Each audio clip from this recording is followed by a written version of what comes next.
that's the best way I can describe this episode, because I was bored all the way through, and here's why.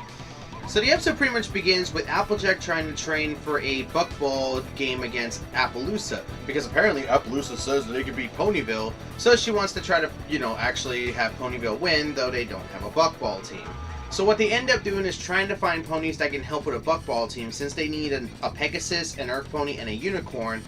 What ends up happening is that the role ends up falling to Fluttershy, Pinkie Pie, and Snails, and then pretty much throughout the entirety of the episode, Pinkie and Flutters are being pressured to do better, beat Appaloosa, and otherwise, to the point that they're not really enjoying themselves anymore. Yep, we're going that route, people. We're going into every 90s sports cliche with this episode. What do I mean by that? We have the team that has like the awkward talent that somehow allows them to win. Then we have the team somehow getting better. Then they're getting pressured and getting worse. Then they don't know if they can play anymore. And then finally, after all of that, they make it to the end of the movie, and then they're finally godlike and they can't lose. Seriously, I just described this entire episode with a 90s sports cliche, and that's not a good thing.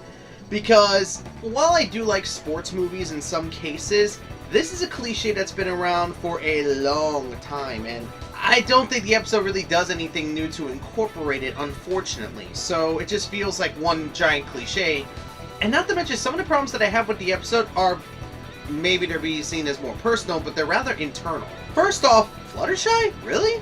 She has natural talent in Buckball? That kind of comes off as a bit bull, if you ask me. Then we have Snails, and I get some people say, they made Snails likable! Yeah, by turning him into a Gary Stu. Literally, he could do no wrong in that episode.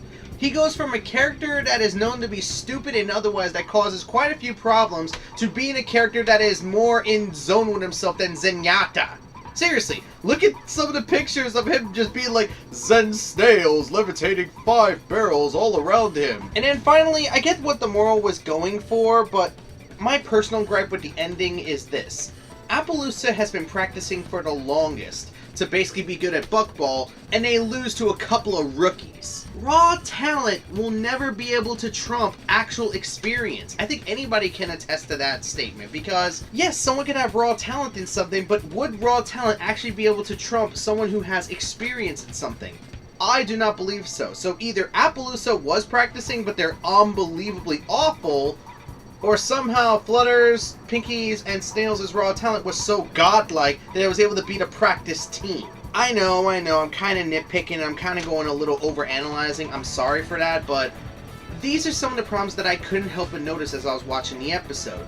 The episode itself is not bad. It's not a bad episode. I will not call it a bad episode because it didn't do anything to anger me, but this was so boring to watch. I mean, like I said, not only for the problems that I had, but also because it wasn't very entertaining. This was not one of the more entertaining episodes.